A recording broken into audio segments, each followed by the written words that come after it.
I call the member for Sydney. Thank you, Mr Deputy Speaker. I rise to speak on indulgence in response to the Prime Minister's statement on the recent terrorist attacks around the world. Overnight, we've heard yet again of more attacks in Tunisia and in Egypt. This year, we have grieved again and again for the innocent victims of terrorist attacks. People going to a concert in Paris, people marching for peace in Ankara, people attending a funeral in Baghdad or buying bread in Beirut, people eating breakfast in a hotel in Mali or attending university in Kenya, or playing volleyball in Pakistan or walking down a street in Jerusalem, or indeed, Mr Deputy Speaker, leaving work in Parramatta.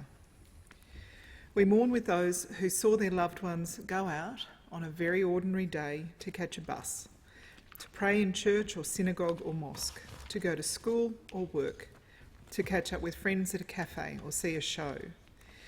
And we mourn for those who will never see their family members again. Our deepest sympathies are with the wounded. Our greatest hope is for their recovery from injuries to body and mind. It breaks our hearts, of course, that there are so many families shattered, so many lives lost, so many bodies broken. It breaks our hearts, but it does not weaken our resolve. We are resolved to do everything we can to protect our citizens and our values. The government and the opposition stand together in our commitment to the safety and the security of the Australian people and our commitment to combat terrorists at home and abroad. This resolve is a key reason for Australia's military engagement in Iraq and in Syria, our participation in the international mission against Daesh. We have a responsibility, as a good global citizen, to respond to the Iraqi government's request for assistance in its fight against Daesh. This year, Australia extended our mission to include airstrikes against targets located in Syria, also under the international legal principle of collective self-defence.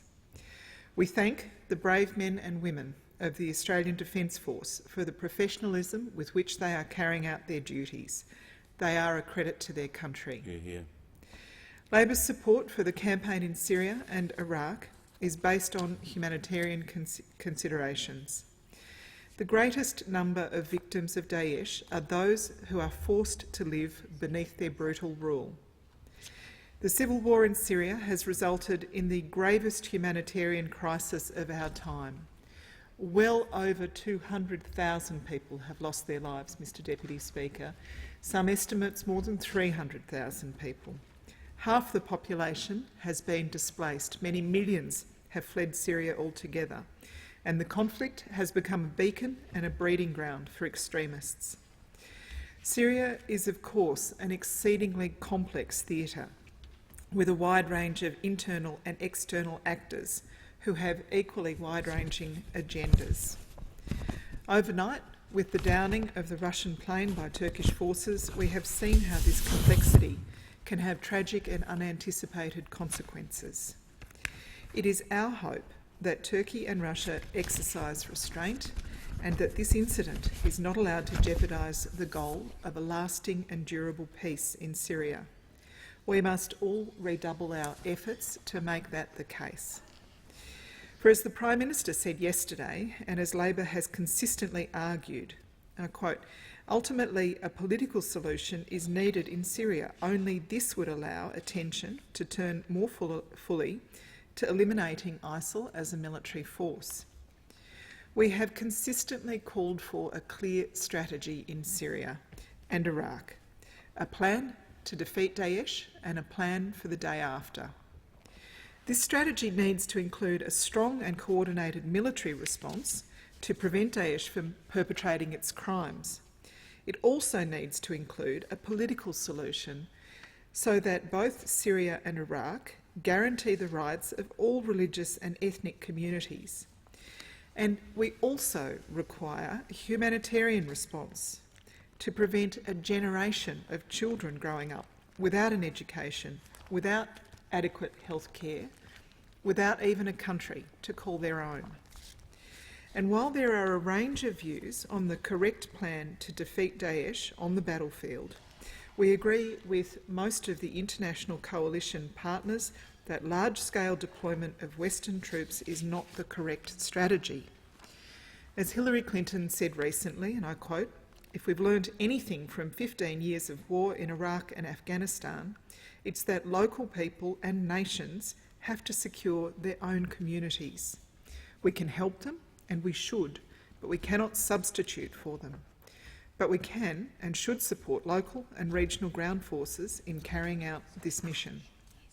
Mr Deputy Speaker, I would add that we have to have a clear objective for this assistance, a plan for now and a plan for when we leave. As the terrorist attacks this week, this month, this year have so painfully shown, we must also combat the threat of terrorist attacks within our borders. French authorities have acted swiftly and strongly against those involved in carrying out the recent attacks in Paris, and who are quite possibly planning further attacks.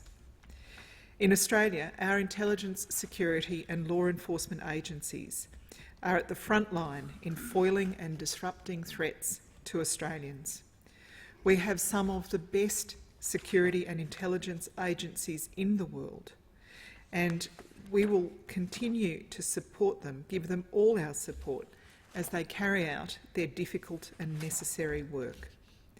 We know for certain that our people have stopped attacks in Australia on Australians that would have killed our citizens.